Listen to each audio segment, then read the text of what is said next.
Hello student, आपका हमारे online platform पर स्वागत है। दोस्तों, आज हम रीट मेंस की तैयारी में जो साइंस है, साइंस के एक चैप्टर के बारे में बात करेंगे, जीवों में श्वसन एवं परिवहन। तो आज का जो चैप्टर वह है जीवों में श्वसन एवं परिवहन। इसके देखो एमसीक्यू क्वेश्चन के माध्यम से हम चैप्टर को समझने का प्रयास कर रहे हैं। तो पहली क्लास मैंने इस चैप्टर की ले ली है, तो किसी स्टूडेंट ने अगर वो क्लास नहीं देखी है तो उस क्लास को ज़रूर देखें। और आज के एमसीक्यू प्रश्नोत्तर के माध्यम से हम आगे की तरफ समझेंगे कि भाई और कौन-कौन से क्वेश्चन इस चैप्टर से बनते हैं और हम इनको आंसर कैसे दे सकते हैं। तो चलिए हम शुरुआत करते हैं। आज का जो चैप्टर है जीवों में श्वसन एवं परिवहन। इसी के साथ मैं ये कहना चाहूँगा कि साइंस के लगभग जो लेवल 1 है उसके सभी टॉपिक्स के बारे में हम चर्चा कर चुके हैं, तो उन टॉपिक्स को आप ज़रूर देखिए। उसके बाद जब लेवल 1 की जनरल साइंस साइंस खत्म हो जाएगी तो हम लेवल 2 की साइंस भी शुरू करेंगे, तो उसकी एक अलग प्लेलिस्ट होगी, तो उस प्लेलिस्ट में जाके आप लेवल 2 की साइंस भी देख सकते हो। तो आज की हम शुरुआत करते हैं जीवों में श्वसन एवं परिवहन। पहला क्वेश्चन है, श्वसन की प्रक्रिया किस अंग के द्वारा पूरी होती है? क्वेश्चन क्या है? श्वसन की प्रक्रिया किस अंग के द्वारा पूरी होती है? मतलब ऐसा कौन सा अंग है जो श्वसन में काम करता है? किडनी, फेफड़े, यकृत और पेट। तो श्वसन में काम करने वाला प्रमुख अंग कौन सा है? लंग्स है, जैसे हम क्या बोलते हैं फेफड़े। तो इसका राइट आंसर क्या रहेगा? बी। अगला क्वेश्चन है, फेफड़ों में गैसों का आदान प्रदान किस स्थान पर होता है? देखिए ये इंपॉर्टेंट क्वेश्चन है। फेफड़ों में गैसों का आदान प्रदान किस स्थान पर होता है? ब्रोंकस, ट्रैकिया, एल्वियोलाई और ग्लॉटिस। तो देखिए सबसे पहले हम पढ़ते हैं कि भाई जो हमारे शरीर में जो मेन नलिका जाती है ये तो होती है ट्रैकिया। कौन सी होती है? ट्रैकिया होती है। फिर उसके बाद दो शाखाएं चटती हैं, उसे बोलते हैं ब्रोंकस। इसे हम क्या कहेंगे? ब्रोंकस। और उसके बाद जो गुब्बारेनुमा संरचनाएं होती हैं इन संरचना को बोलते हैं एल्वियोलाई। क्या बोलते हैं? एल्वियोलाई। तो वास्तव में जो गैसों का आदान प्रदान है वो इसी संरचना से होता है। किससे होता है गैसों का आदान प्रदान? एल्वियोलाई से होता है। तो इसका राइट आंसर क्या रहेगा? सी। नेक्स्ट है, प्लेटलेट्स का कार्य है। प्लेटलेट्स का कार्य है ऑक्सीजन ले जाना, संक्रमण से लड़ना, रक्त का थक्का जमाना और ऊर्जा देना। तो देखिए प्लेटलेट्स का शरीर में मुख्यतः कार्य होता है रक्त का थक्का जमाना। कौन सा होता है? रक्त का थक्का जमाना। तो इसका राइट आंसर क्या है? सी।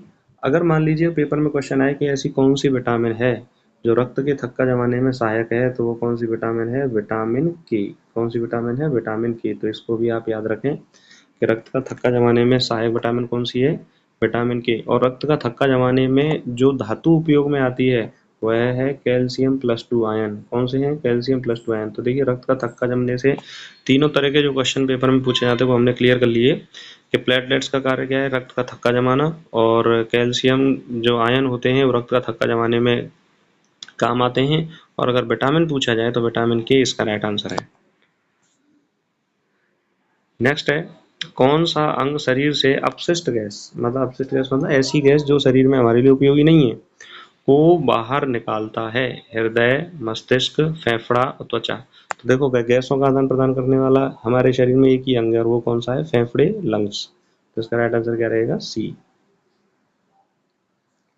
अगला क्वेश्चन है, निम्नलिखित में से श्वसन की प्रक्रिया नहीं है, मतलब श्वसन के अंतर्गत कौन सी प्रक्रिया नहीं है? ऊर्जा निर्माण, ऑक्सीजन की खपत, ग्लूकोज का निर्माण और कार्बन डाइऑक्साइड का उत्सर्जन।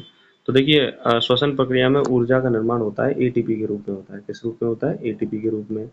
ऑक्सीजन की खपत होती है, ऑक्सीजन का उपयोग होता है। ग्लूकोज का निर्माण श्वसन प्रक्रिया में नहीं होता, ग्लूकोज का निर्माण होता है प्रकाश संश्लेषण में। और कार्बन डाइऑक्साइड उत्सर्जन होता है श्वसन के दौरान। तो इसका राइट आंसर क्या रहेगा? सी। ग्लूकोज का निर्माण श्वसन प्रक्रिया का हिस्सा नहीं है। श्वसन प्रक्रिया में तो ग्लूकोज को तोड़ा जाता है। नेक्स्ट अब हम बात करते हैं किस प्रकार का श्वसन मानव में होता है? अनायवीय या अवायवीय बोलते हैं इसको। इसको दूसरा नाम क्या देंगे? अवायवीय। अवायवीय श्वसन और वायवीय, फोटोट्रॉपिक और कोई नहीं। तो देखिए मानव में गैसों का आदान प्रदान वायु से ही होता है, तो इसीलिए मानव में जो श्वसन होगा वो कौन सा होगा? वायवीय श्वसन। अगला क्वेश्चन है, आरबीसी का जीवन काल कितना होता है? 60 दिन, 90 दिन, 120 दिन और 180 दिन। तो ये इंपॉर्टेंट क्वेश्चन है। आरबीसी का जीवन काल जो होता है वो होता है 120 दिन। ध्यान दीजिए आरबीसी में केंद्रक नहीं पाया जाता। मानव की आरबीसी में या स्तनधारी की आरबीसी में केंद्रक नहीं पाया जाता। लेकिन ऊंट और लामा दो ऐसे स्तनधारी के उदाहरण हैं जिनमें केंद्रक पाया जाता है, और इनकी आरबीसी में केंद्रक पाया जाता है। आरबीसी का जीवन काल क्या होता है? 120 दिन होता है। और स्प्लीन, प्लीहा को आरबीसी का कब्रिस्तान कहा जाता है। प्लीहा को आरबीसी का क्या बोलते हैं? कब्रिस्तान। नेक्स्ट है, रक्त का शुद्धिकरण किस अंग में होता है? यकृत, फेफड़े, किडनी और आमाशय। तो देखिए, किडनी को हम वृक्क भी बोलते हैं। क्या बोलते हैं? वृक्क। तो रक्त के शुद्धिकरण की बात की जाए तो रक्त का शुद्धिकरण होता है किडनी में। किसमें होता है? किडनी में। लेकिन अगर क्वेश्चन ये आए कि अशुद्ध रक्त को शुद्ध रक्त में कौन बदलता है, तो उसका आंसर होगा फिर लंग्स। कौन होगा? लंग्स। क्योंकि अशुद्ध रक्त में कार्बन डाइऑक्साइड गैस की मात्रा ज़्यादा होती है और शुद्ध रक्त में ऑक्सीजन गैस की मात्रा ज़्यादा होती है। तो अशुद्ध रक्त को शुद्ध रक्त में बदलता है लंग्स, और किडनी जो है वो रक्त का क्या करती है? शुद्धिकरण करती है। तो ये दोनों ही क्वेश्चन है, इनको आप याद रखिए। नेक्स्ट है, एटीपी को किसे क्या कहा जाता है या किसे कहा जाता है? कोशिका का इंजीनियर, कोशिका का पावर हाउस, और ऊर्जा की मुद्रा, और कोशिका का संरक्षक। तो देखिए, एटीपी का जो उपनाम होता है वो होता है एनर्जी कॉइन्स। क्या होता है? एनर्जी कॉइन्स, इसको हम बोलते हैं ऊर्जा की मुद्रा। तो इसमें राइट आंसर क्या रहेगा? सी। नेक्स्ट है, मनुष्य में ऑक्सीजन की अधिकतम मात्रा कहाँ संग्रहित होती है? मतलब ऑक्सीजन सबसे ज़्यादा कहाँ संग्रहित होता है, या कौन सबसे ज़्यादा ऑक्सीजन ले जाता है? मस्तिष्क, रक्त प्लाज्मा, हीमोग्लोबिन और पाचन तंत्र।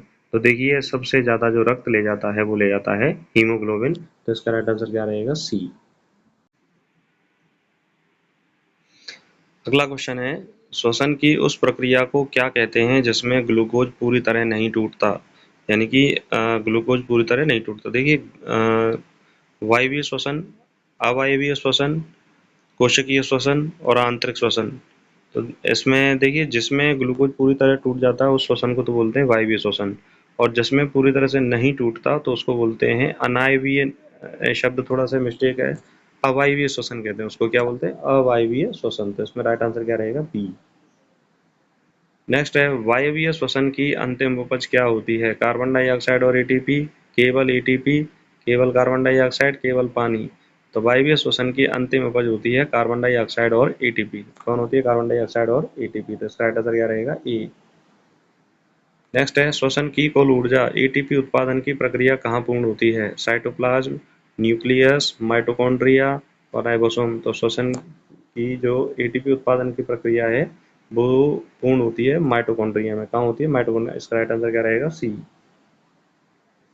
अगला क्वेश्चन है, पौधों में भोजन का स्थानांतरण किस ऊतक द्वारा होता है? भोज्य पदार्थों का स्थानांतरण किस ऊतक द्वारा होता है? जाइलम, फ्लोएम, स्टोमेटा और कॉर्टेक्स। देखिए, भोज्य जल एवं खनिज लवणों का जो आ, स्थानांतरण है वो तो होता है जाइलम के द्वारा, और भोज्य पदार्थों का जो स्थानांतरण वो होता है फ्लोएम के द्वारा। तो इसका आंसर क्या रहेगा? बी। अगला क्वेश्चन है, निम्न में से कौन सी प्रक्रिया एटीपी का उत्पादन करती है? प्रकाश संश्लेषण, श्वसन, परागण, जल का वाष्पोत्सर्जन। तो देखिए, प्रकाश संश्लेषण द्वारा भोजन का निर्माण होता है ग्लूकोज के रूप में। श्वसन एटीपी का उत्पादन करती है, और परागण में परागकण एक स्थान से दूसरे स्थान पर जाते हैं। और जल का वाष्पोत्सर्जन, तो वाष्पोत्सर्जन मतलब जल का वाष्प के रूप में पौधे से बाहर निकलना क्या कहलाता है? जल का वाष्पोत्सर्जन कहलाता है। तो इसमें राइट आंसर आपका क्या रहेगा? बी। यानी कि श्वसन की प्रक्रिया के द्वारा एटीपी का उत्पादन होता है। नेक्स्ट है, पौधों में जल ऊपर की ओर किस प्रक्रिया से चढ़ता है? डिफ्यूजन, सक्रिय परिवहन, वाष्पोत्सर्जन, खिंचाव और परासरण। देखिए, ये मोस्ट इंपॉर्टेंट है कि मान लीजिए कोई प्लांट है, उस प्लांट में नीचे से ऊपर की ओर जल जो है वो किसके कारण से मतलब ऊपर आता है, चढ़ता है? तो एक पत्तियों से वाष्पोत्सर्जन प्रक्रिया द्वारा एक खिंचाव बल निर्मित होता है। उस खिंचाव बल से जल जो है वो नीचे से ऊपर की ओर आता है, और उस बल को बोलते हैं वाष्पोत्सर्जन खिंचाव बल। क्या कहते हैं उसको? वाष्पोत्सर्जन खिंचाव बल। तो उसके द्वारा जल जो है वो नीचे से ऊपर की ओर चढ़ता है। तो इसका राइट आंसर क्या रहेगा? सी। अगला क्वेश्चन है, कौन सी श्वसन प्रक्रिया केवल साइटोप्लाज्म में होती है? साइटोप्लाज्म का मतलब है कोशिका द्रव्य। साइटोप्लाज्म का मतलब क्या है? कोशिका द्रव्य। यानी ऐसी कौन सी श्वसन की प्रक्रिया है जो साइटोप्लाज्म में होती है? देखिए, श्वसन की तीन प्रक्रिया होती हैं। एक होती है ग्लाइकोलाइसिस, दूसरा होता है क्रेब्स साइकिल और तीसरा होता है इलेक्ट्रॉन ट्रांसपोर्ट सिस्टम। 3 मुख्य प्रक्रियाएं होती हैं। तो ग्लाइकोलाइसिस तो होती है कोशिका द्रव्य में, क्रेब्स चक्र होता है माइटोकॉन्ड्रिया में, और इलेक्ट्रॉन ट्रांसपोर्ट सिस्टम होता है माइटोकॉन्ड्रिया की आंतरिक झिल्ली में। और उसके बाद फिर किसका निर्माण होता है? एटीपी का निर्माण होता है। किसका निर्माण होता है? एटीपी का निर्माण। तो ये चरण चलते हैं। तो इसमें ऑप्शन है क्रेब्स चक्र, glycolysis, electron transport system, oxidative phosphorylation. तो इसका राइट आंसर क्या होगा? बी, कोशिका द्रव्य में होती है ग्लाइकोलाइसिस। इंपॉर्टेंट है एग्जाम की दृष्टि से।